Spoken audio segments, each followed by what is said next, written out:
Heaven forbid I ever try to record one of these things sober. Oh, hello, and welcome back. It's me. And so, recently, went out with a bunch of ex-co-workers from the Brick. Sorry, force of habit. Leaves a horrible taste in my mouth. Tastes like shame and shit mixed together and then thrown into my eyes and mouth at the same time. It hurts. Remembering such a horrible hellhole that the Brick was. I can't say that the Brick was entirely bad in its whole encompassing time that I was there. I I served out 5 years of my life there. And, I did end up with quite a few positive things. For example, this house that I'm in right now is a result of me working my ass off at the Brick, getting 40 hours of overtime per paycheck-ish, and working, well, there were tons of opportunity they didn't give me. In fact, I imagine they probably tried to force upon me even more. There was situations, yes, where they would ask me or contact me, and they'd be like, hey, you want to do some more work? Or I'd get home from work after doing my day, and they'd call me at home, and they'd be like, hey, you want to come back in and finish some more work? I'm like, no, fuck off. I'm done with you people for the day. I've had my fill. I don't want anything else to do with you guys until tomorrow rolls around. Like, for 5 years, I worked at that place 6 days a week for roughly about, well, minimum 6 hours, maximum 15 hours a day. And, once I left there, I had no intention of going back there or reassociating myself with that place whatsoever afterwards.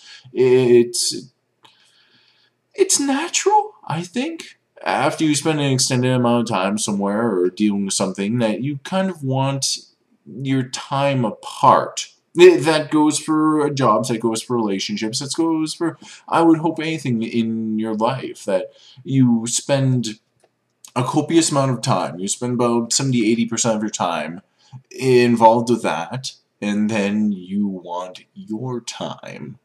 Me time.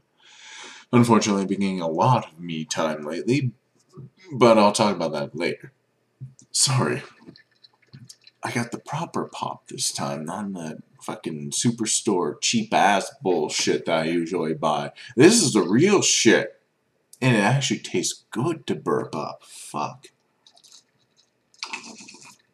And I make classy noises when I drink it, too. Fuck, I think that last one's a little strong. And so, what was it? A few weeks back, I'm not gonna lie, this isn't like a fucking recent one, but a few weeks back, met with a couple of co-workers from the Brick, and we all went out to the Pint on White. Why everyone is obsessed with the Pint on White beats the hell out of me. Liz went there for her birthday, which was miserable, but going to Pint on White with the Brick Boys was a wonderful time, although there was a couple of missing people that I really wish would have made it out, like Aaron Donnelly, Adon, Bubba D. Fuck. Shout out to Bubba D, by the way. Wish you were there, buddy. It wasn't the same without you. But Joel, Jeff, Shane, Mark, Jamie, LeBrenz, Maggie. Maggie was the company bicycle. Everybody got a ride. Except me and like 3 other guys at the table. But still, I didn't want to ride that boat. Come on, sloppy 8s or whatever. It just isn't my style. Kind of gross. And she was like trying to interact with me, and she was touching me because we were sitting beside each other. I'm like, yeah, that's great. You're gross. Don't touch me. You're nasty. Go away. But no, then again, that might explain why I'm alone right now. Yeah, high standards. I don't want to associate with a fucking skank. It was a good turnout, guys. It was great running into those people again, seeing how far they'd had advanced in their lives, or what they've succeeded in.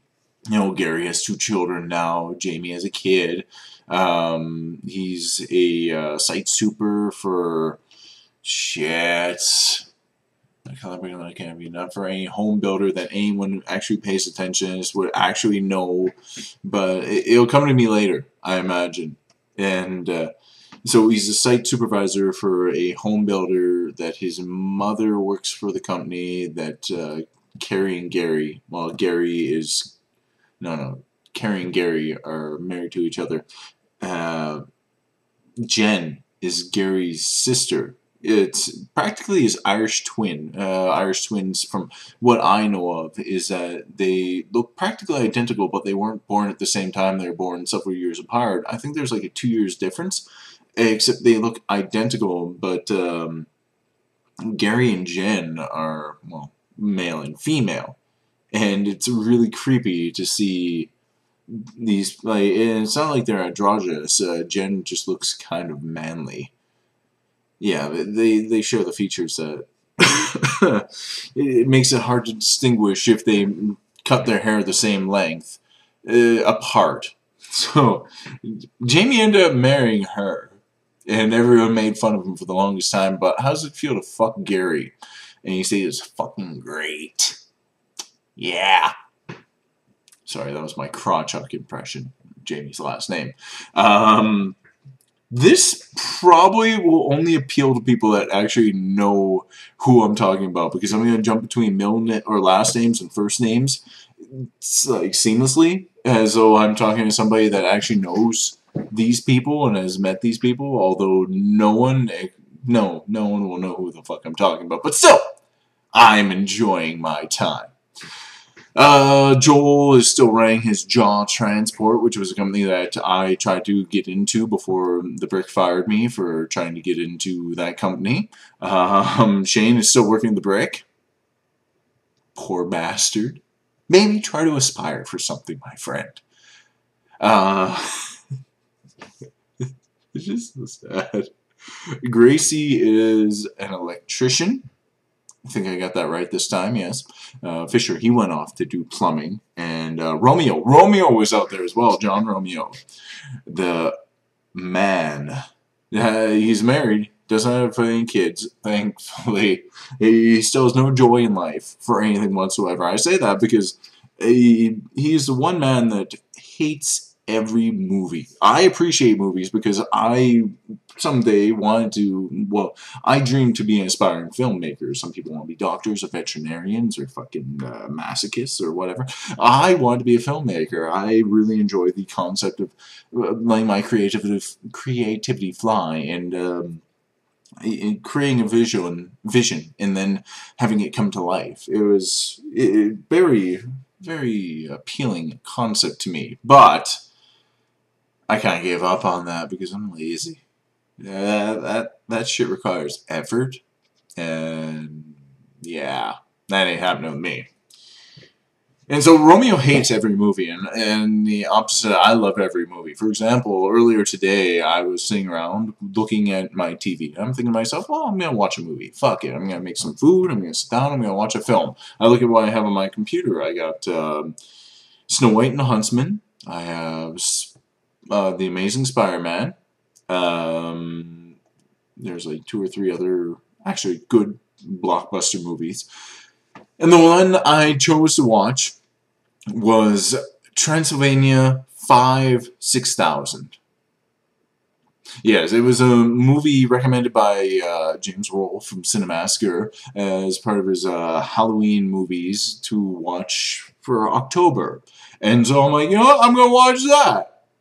And it was shit. But I loved it.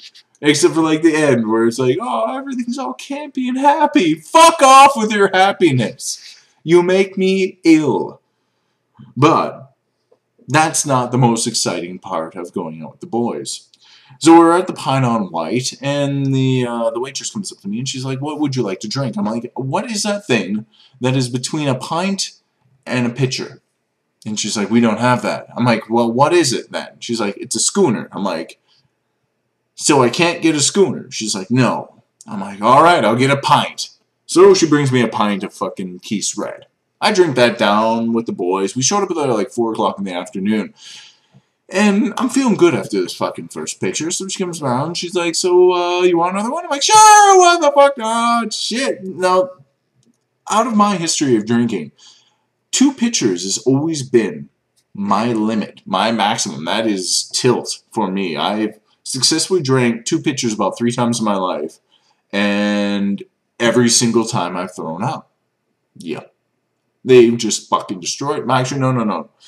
Out of the situations where I've had 2 pitchers in a night, this goes way back to like Wetlander, where we would order a pitcher of beer and they give us a pitcher for $6. Fucking amazing. No one else. Whoever, like me and my cousin Derek. Sorry, a little bit of resentment towards another story. Me and Derek would be the only ones that would fucking order these pitchers, and we'd get them for $6. And other people that we'd be drinking with that same night would go up and try to order these pitchers, and they'd be like $10 or whatever. And we're like, fuck, we got them for $6. What the hell is so special about us? Maybe we got them so early in the evening. I don't even know. Never really paid attention when I was drinking at Wetlander. And so, you know, I'm on of these situations where I've got 2 pitchers. I think I finished 2 pitchers twice. I threw up both times. The other times I couldn't finish them. I think I've tried a few times, more than 3 times, but I could not finish them whatsoever. So, second pitcher comes along, fucking drink that thing down, feeling good. I'm like, alright, I should probably call her a night, you know, wander off. 2 pitchers is pretty fucking decent, you know, that's about it. And, you know, chatting with the boys, having a wonderful time, and the waitress comes back around, she's like, so, what's the story? I'm like, fuck it. Give me another one. 3 pitchers. This is completely unheard of and unnatural for me. You know, I believe that my training for when I was planning on, training. This is the only training I've actually done. It's for drinking. When I was planning on going to Ireland, I was training to drink so I could not be shown up horribly by these Irish, because before I was a horribly cheap drunk, and which was not a bad thing, I have to admit. It was very cheap. And so I get my 3rd pitcher, put that thing down, and by this time I'm fucking destroyed. I just crashed. Luckily enough, I rode with Mark Pereira down there, and I didn't have my car because of all certainty I would be inclined to get my car home. Not that I want to drive drunk, just that I have to get my car home. And so I asked the waitress, I'm like, how much are these anyway? She's like, $16. I'm like, holy fuck. So I go to ATM machine, pull out $60, go pay, just give her the fucking full $60. I'm so trash. So I gave her like a $12 tip. You're welcome. And then I said my goodbyes to the guys. I think I grabbed a couple of them inappropriately. I staggered out of there. And for all intents and purposes, that's where the evening pretty much ended for me. I walked out of there, and I woke up on my kitchen floor. Everything in between? Not a clue what happened. Found a ticket in my pocket. Literally. Ticket in my pocket for the LRT, which was dated for 12:15. The LRT tickets for good for 90 minutes. So that means I purchased this thing at 10:45? No, shit, I had this math done right. 90 minutes, hour, yeah, 10:30. No, I think it was, yeah, it was 12:45. No? I think it was 12:50. No, it was 12:45. Yes. Sorry. Drunk and trying to remember something horribly drunk. Go figure. So that means that I was fucking trashed by 11:15, because I think it was actually 12:45 when I got to the LRT station to ride that thing to Belvedere to walk home, and that means that I left the Pine and White, which is probably a good half-hour walk, at probably around like 11, maybe 10:30. I was fucking trash. I woke up on my kitchen floor, someone puked in my sink, and I had the weirdest shit. Not spray painted, but this What the hell is that stuff? Not epoxied on my chest.